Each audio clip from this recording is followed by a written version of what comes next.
How to prevent viewers from commenting to Instagram Reels. Hello guys and welcome to our channel. So here, as you can see, I am already on my profile on my Instagram account. So make sure that you are on this page too. So first of all, you have to go to the reel that you want to turn off the comments. So I will go ahead and do that.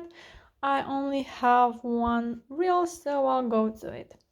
So once you are here, you have to click on those three dots from the right bottom of the screen next to the paper plane. And here you have to click on turn off commenting.